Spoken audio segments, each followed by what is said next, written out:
Olá, sejam bem-vindos à nossa aula de Biologia para a terceira série do ensino médio da Rede Estadual de Goiás.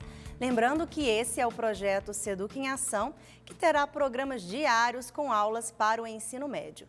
Sou a professora Núbia Pontes e o nosso tema de hoje é sobre teorias evolucionistas, conteúdo importante para os estudantes da terceira série do ensino médio. Então vamos lá.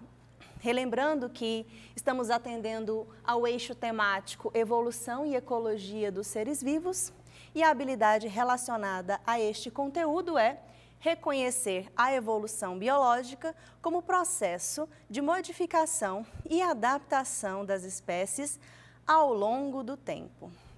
Então, olha só, para explicar como ocorrem as modificações nas características dos seres vivos ao longo do tempo, além do surgimento de novas espécies, foram criadas algumas teorias e eu destaco aqui entre elas o lamarckismo, o darwinismo e o neodarwinismo.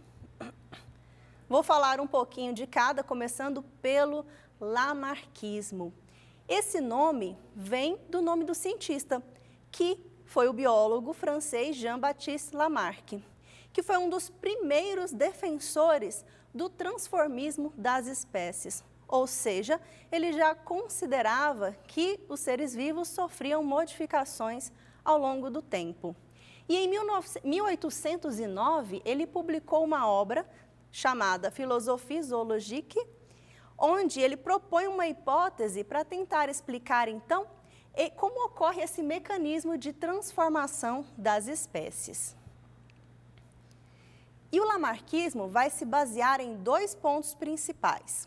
Um deles é a lei do uso e desuso. Nesse caso, as alterações das condições ambientais, segundo Lamarck, que desencadeariam a necessidade de modificação das estruturas ou do organismo como um todo nas espécies ou nos indivíduos.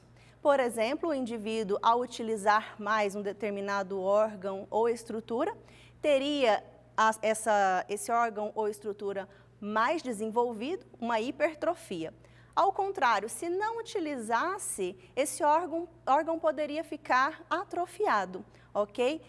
E ele considerou também a lei da transmissão dos caracteres adquiridos. Então, o organismo se modificou por causa do ambiente. E essa modificação adquirida, então, seria transmitida para os descendentes por meio da reprodução. Existem vários exemplos de Lamarck para as suas ideias sobre a evolução dos seres vivos. O exemplo mais célebre é do pescoço das girafas. Como que Lamarck explicava, então, as girafas que nós conhecemos atualmente? Para ele, as girafas anteriormente possuíam pescoço e patas dianteiras menores, porém, a necessidade de buscar por alimentos em a parte mais altas nas árvores fazia com que estes animais se esforçassem. E esse esforço contínuo para alcançar o alimento, esticando o pescoço, esticando as patas, faria com que, ao longo do tempo, os indivíduos adquirissem essa nova característica, esse alongamento, então, promovendo esse alongamento do pescoço nessa espécie. Isso é um exemplo de um uso com uma hipertrofia.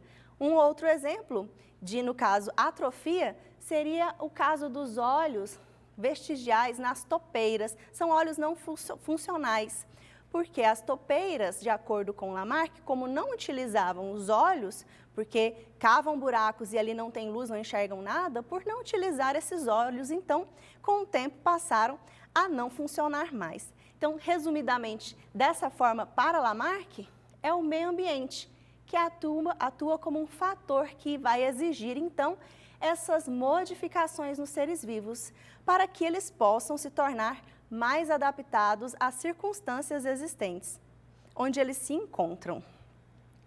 Então, sobre o lamarckismo ainda, estas ideias, elas estavam, ou melhor, Lamarck estava certo nas suas convicções e errado nas suas explicações. Vocês já devem estar se questionando aí, mas como assim? Eu vou me esforçar, eu vou adquirir uma característica? Olha, isso pode ser utilizado para os músculos. Se você vai para a academia, você está lá fazendo atividade física, os músculos eles sofrem uma hipertrofia. Mas isso não pode ser generalizado para todos os órgãos do corpo. E hoje nós sabemos que nenhuma alteração fenotípica ela é provocada por fatores, simplesmente fatores ambientais. Então Lamarck estava errado, porém ele tem o seu mérito. Por quê? Porque ele foi um dos primeiros evolucionistas a falar do transformismo contra o fixismo das espécies até então, que era o aceito, né? Que as espécies não sofriam modificações ao longo do tempo.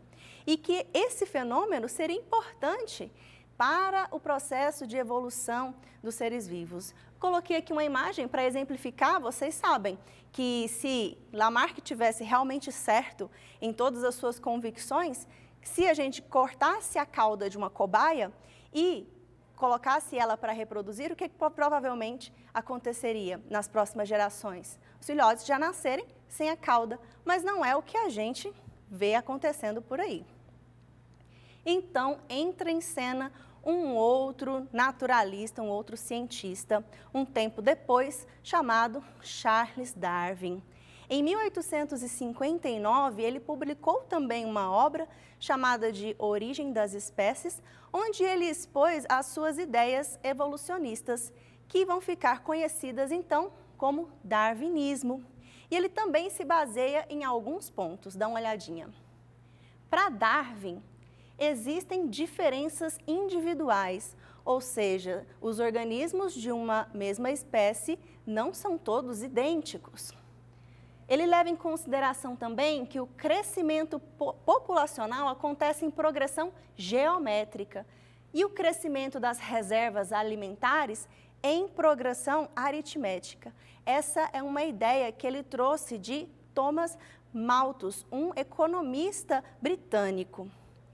E por causa dessa condição de ter mais indivíduos do que comida, os organismos estariam sempre expostos a uma luta pela vida. E por isso atuaria a seleção natural dos mais aptos. Então, apoiando-se nesses pontos, Darwin considerou que certas características poderiam contribuir para a sobrevivência e reprodução dos indivíduos. E essas características ele chamava de variações favoráveis.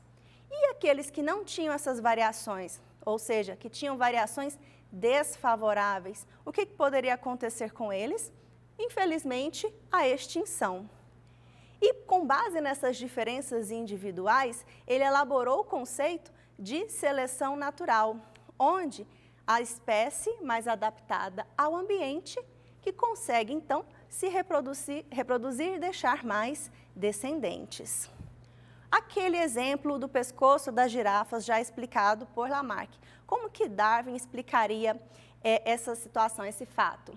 Para Darwin, já existia essa variação no tamanho do pescoço e das patas das girafas. E o que acontecia, então? Que as que tinham a característica mais adaptativa, ou seja, o pescoço longo, para alcançar o alimento nas partes mais altas, na copa das árvores, levando-se em consideração as alterações ambientais e diminuição do alimento nas camadas mais baixas ali do ambiente, né, vegetação rasteira. Estas girafas que teriam esse pescoço e patas alongadas seriam privilegiadas. E aquelas que não estariam adaptadas, com o tempo iriam morrendo sem condições de deixar assim para os descendentes a sua característica.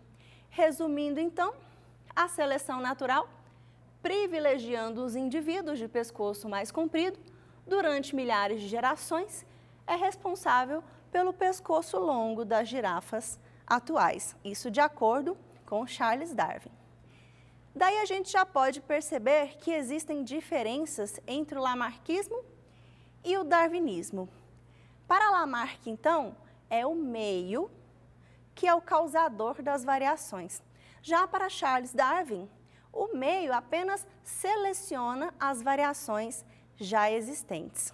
E para sustentar esse argumento dos adaptados serem selecionados positivamente, Charles Darwin falou da questão da seleção artificial, porque nesse momento, inclusive, o ser humano também criava animais e faziam essa seleção de características. Então, ele comparou a seleção natural à seleção artificial feita pelas pessoas em relação a características de organismos. Mas Darwin estava de todo certo? Também não, lembrando que a ciência é um processo de construção de conhecimentos. Um vai agregando naquilo que o outro já vem trazendo no passado. Assim como Lamarck, Darwin também foi muito importante, apesar de não saber explicar como surgem novas variedades ou as novas características entre os indivíduos de uma mesma espécie. E também a afirmação de Malthus sobre a desproporção entre crescimento populacional e quantidade de alimentos estava muito errônea, muito equivocada. E, por fim, o neodarwinismo. Pelo nome aí, vocês já sabem que parece um novo darwinismo, mas também pode ser chamado de mutacionismo ou teoria sintética ou moderna da evolução. Foi proposta há pouco tempo, na década de 1940, e constitui uma ampliação das ideias de Darwin e vai explicar as causas das variações nos seres vivos, coisa que o darwinismo clássico não conseguiu explicar. E hoje a gente sabe, por causa do desenvolvimento na área da genética, que as mutações e a recombinação gênica são as causas da variabilidade genética existente entre os seres vivos. E, enquanto isso, a seleção natural ela vai apenas modelar o processo evolutivo, direcionando por meio da escolha das variações. Então, olha só, a mutação cria novos genes. A recombinação os mistura aos genes já existentes, originando em indivíduos geneticamente mais variados, com maior variabilidade genética na população.